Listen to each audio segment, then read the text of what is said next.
नमस्कार दोस्तों, आज हम आपको ग्यारस माता की कहानी सुनाने जा रहे हैं। तो चलिए शुरू करते हैं। एक नगर में एक राजा राज्य करता था। कुछ समय बाद उसके दो कन्या का जन्म हुआ। राजा बहुत पूजा पाठ करता था। राजा की तरह ही उसकी छोटी बेटी भी बहुत पूजा पाठ किया करती थी। वह बचपन से ही ग्यारस माता का पूजन करती थी। ग्यारस माता की कृपा से वह बहुत लोकप्रिय हो गई।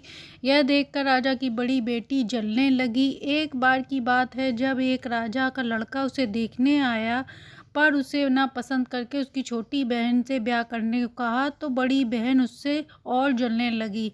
वह छोटी बहन को मारने के लिए नए नए तरीके अपनाया करती। हर बार ग्यारस माता उसे बचा लिया करती, क्योंकि वह ग्यारस माता का पूजन करती थी। एक बार उसने कहा, हम सबकी मृत्यु लिखी है, क्या तुम्हें पता है तुम्हारी मृत्यु कैसे होगी? छोटी बहन भूली थी।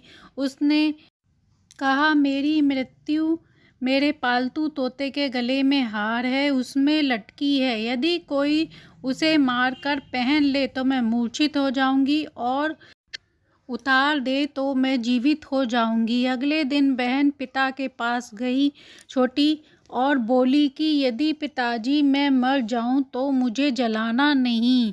पुरानी महल के पास जो झोपड़ी है, उसके पास जो कुआं है, घाट पर मुझे सुला देना। राजा बोला, तुम ऐसा क्यों कह रही हो? 3 दिन बाद तुम्हारी शादी है। तब बेटी बोली, पिताजी समय का पता नहीं, शादी वाला दिन आ गया। बड़ी बहन तोते को ढूंढती है और वही दरवाजे पर बारात आ जाती है। फेरों की रस्म शुरू हो जाती है। उधर बड़ी बहन तोते को ढूंढकर उसे मार देती है। छोटी बहन फेरा पूरा कर गिर जाती है।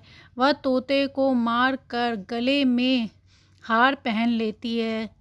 सभी बाराती यह देखकर घबरा जाते हैं। राजा महल में ले जाकर छोटी बेटी को वहाँ से इलाज करवाता है।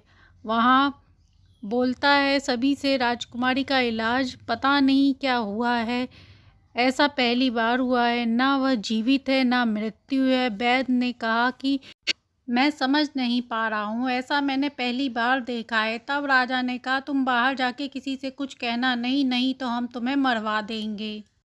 तभी राजा की बड़ी बेटी आ जाती है और वह बोली, पिताजी मुझे बहन के मरने का दुख है, उसके साथ साथ आपकी इज्जत की भी चिंता है। आप ऐसा करो, मेरी शादी राजा के साथ करा दो, सब ठीक हो जाएगा। राजा को यह बात सही लगी। राजा ने उसे छोटी बेटी के कपड़े पहनाकर खड़ा कर दिया।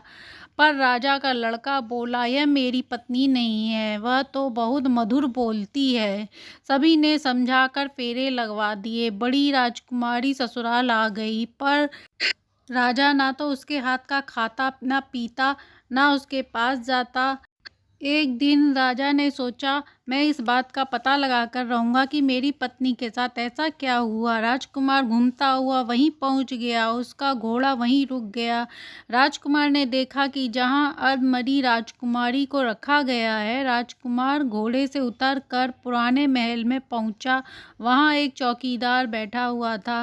राजकुमार उससे पूछा, ये महल किसका है? तो उसने कहा, आपके ससुर जी का है।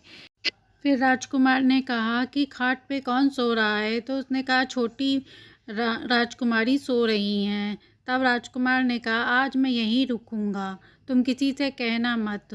तो उसने कहा, ठीक है। उसके बाद राजकुमार ने खाट के पास फेरे लिए। उसके बाद राजकुमारी उठ बैठी और उसने राजकुमार से पूछा, अजीब बात है, शादी वाले दिन तुम्हें क्या हुआ था? तुम्हारी शादी थी, उस दिन तुम नहीं थी। तुम्हारे पिताजी ने ज़बरदस्ती मेरी शादी तुम्हारी बहन से करा दी, पर मैंने उसे स्वीकार नहीं कहा। तुम मुझे बताओ क्या बात है? राजा को सारी बात लड़की ने बताई कि तोते के गले में जो हार है वह मेरी बहन पहन लेती है और रात को उतार देती है तो मैं ठीक हो जाती हूँ। यदि वह हार मुझे मिल जाए तो मैं हमेशा के लिए ठीक हो जाऊंगी। सुबह हुई, राजा का लड़का तुरंत घर गया और वहां से हार ले आया। उसने वह हार अपनी पत्नी को पहनाकर उसे अपने साथ महल ले गया और बड़ी बहन को घर से निकाल दिया। घर से निकलते समय बड़ी बहन ने छोटी बहन से कहा, बहन तुम्हें सारी खुशी मिलती है, ऐसा क्या बात है, मुझे जीवन में कुछ भी खुशी नहीं मिलती है। तो बड़ी छोटी बहन ने कहा, मैं निस्वार्थ भाव से सबकी सेवा करती हूँ, ग्यारस माता का व्रत रखती हूँ, पूजन करती हूँ, और तुम सिर्फ अपना ही भला चाहती हो, इसीलिए तुम्हारा भला नहीं होता है। ग्यारस माता ने जैसे उस पे अपनी कृपा बनाई, वैसे ही अपनी कृपा सब पे बनाए, सबके घर में सुख शांति दें। जो भी ये कहानी सुनता सुनाता है ग्यारस के दिन, उसे विशेष फल की प्राप्ति होती है। कहानी अच्छी लगी हो तो लाइक एंड सब्सक्राइब करें।